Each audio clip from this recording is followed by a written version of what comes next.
Nice day, Wednesday, first time I've been out of the house for a while.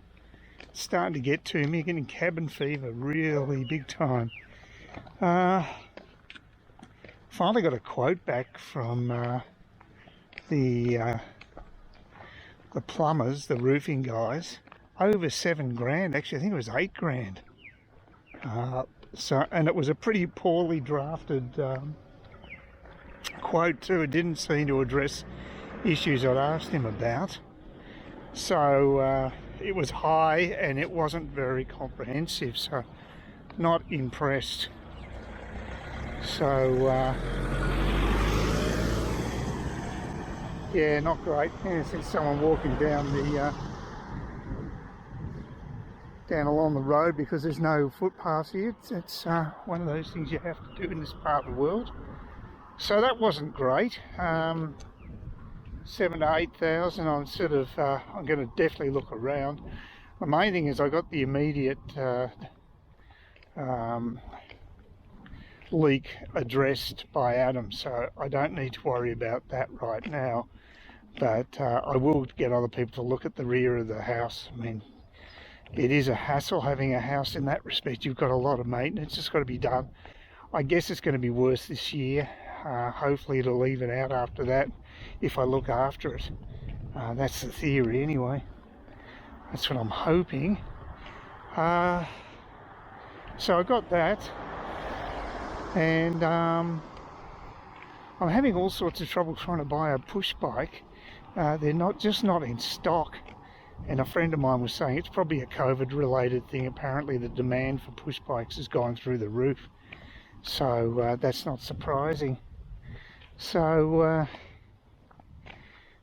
I'm going down to Kmart now, and I'm going to have a chat with them, go to their service desk and see if I can get something lined up. I'll either have to get their Everest mountain bike. It was in stock apparently at their store, but now it says it isn't, and that was only over the last couple of days. The other one, the one I'd prefer to get, is called the Copenhagen road bike, because it's lighter and is designed for being on this sort of surface here, because I'm not really going to go on dirt road surfaces anyway, so I don't really want a mountain bike. But if it's the only option available at a reasonable price, then I'm going to have to do it. And you don't have that much choice up here, so Kmart's pretty important. If you want a cheap bike, it's the only option. So I'll have a chat to them, see what they can do. They do get people in to assemble them. They come in twice a week. Didn't say how much it would cost, but I've heard figures of $10 or $11 bandied about, so I don't think it's going to be too expensive, whatever comes of that. So yeah, I got that sorted out. I got my electricity breakdown bill, which I asked for from Ergon on Friday, so that came yesterday, so it didn't take too long. And it doesn't make any sense, because it's got you'd think that once I go to bed, that's when the actual usage would pretty well flatline until I wake up in the morning, especially when I'm having a shower and using hot water. That would be when you'd expect it to go up. But no, it was peaks and troughs throughout the night. As a matter of fact, there was a huge peak about 4:30 a.m. Now that makes absolutely no sense. I don't think we have off-peak hot water services going, and I don't think they'd be going at that hour anyway. But that's about the only explanation there, and I don't buy it. There was a peak around the 5:36 zone when I'm generally cooking, and that made sense. But this other one, no, just didn't make any sense. And like I said, it looked like a mountain range. There was so many peaks and troughs. It just didn't seem right. I think there's a problem with the meter, and I'm going to contact Ergon and see if they can check it themselves. If they're not prepared to, then I will go to the Ombudsman and get it sorted out, because it's fishy.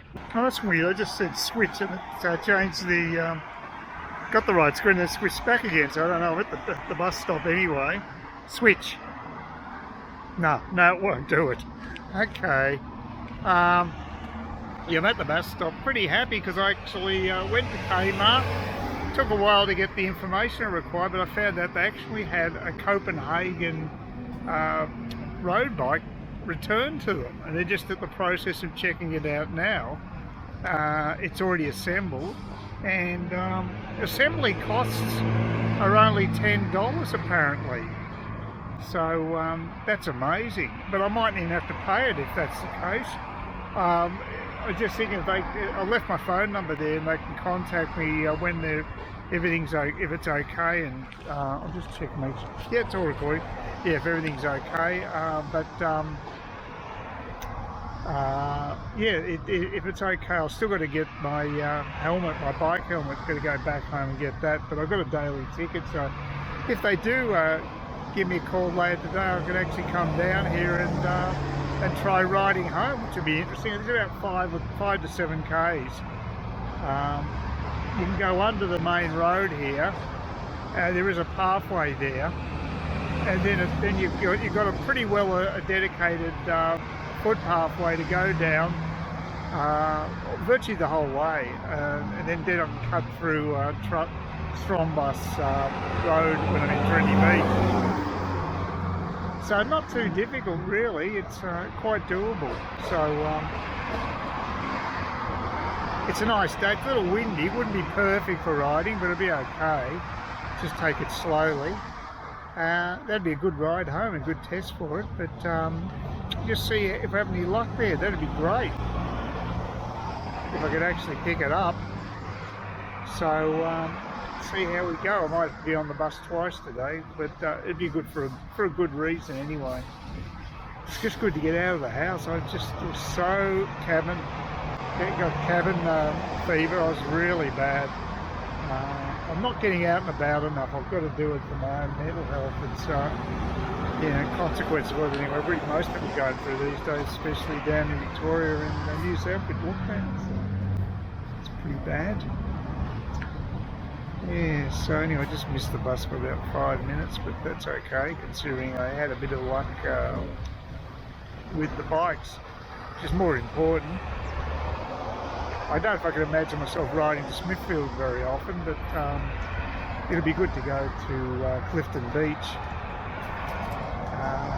Probably in a way, it would have been better to buy a place in Clifton Beach for the connections, because the bus goes fairly well direct to Clifton Beach down the Cook Highway, as opposed to going through Trinity Beach to get to Kawara Beach. So if it's a choice between the two that way, it is definitely more convenient for public transport. I hadn't even thought about that or knew about that as being the case, but yeah, definitely better. A bit further from Cairns, so I've already got to Cairns to be more expensive, but it may be more expensive to get to Smithfield, I don't know.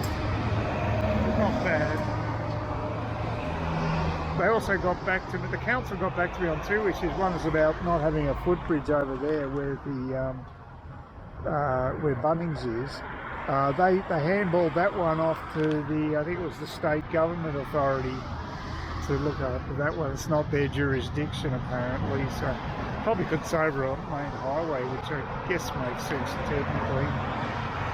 And the other thing I've got a clarification on is putting a plant in my nature strip. Apparently got to have a 3-metre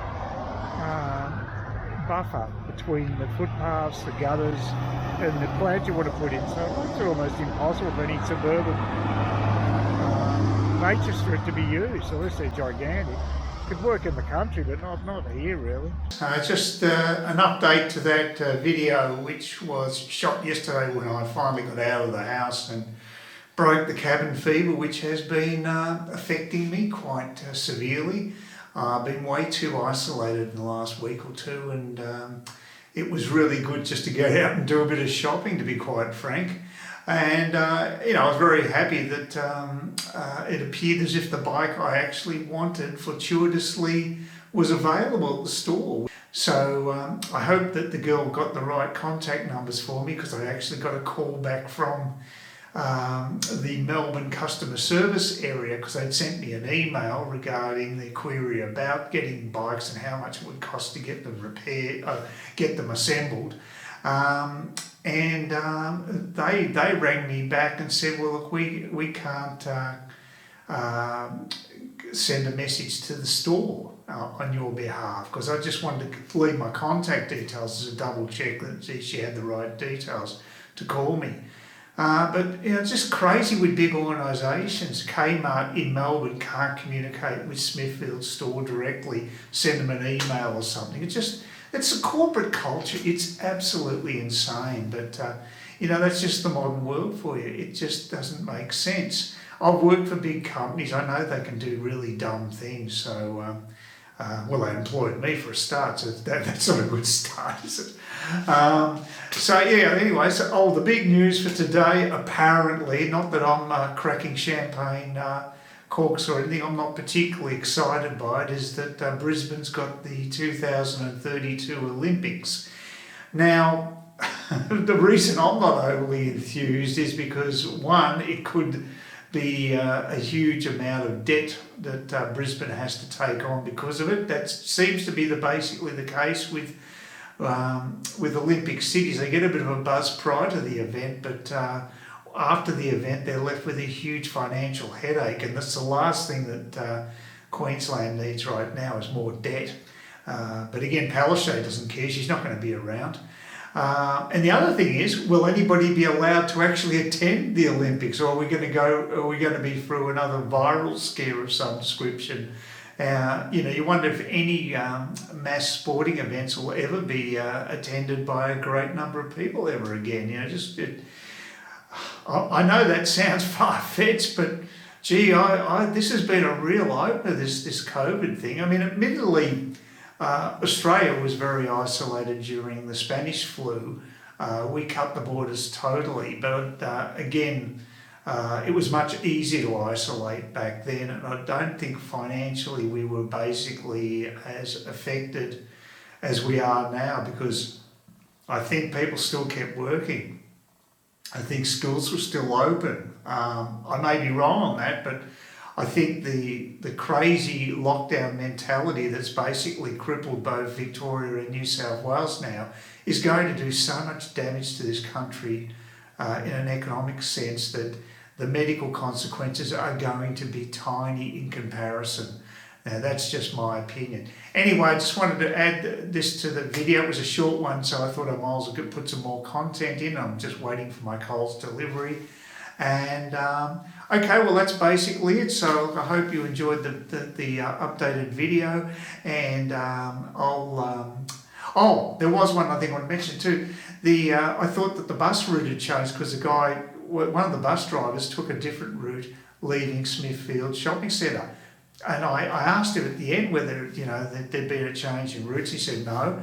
And we didn't follow that route once yesterday. So I think he might have been a rogue bus driver. So there you go.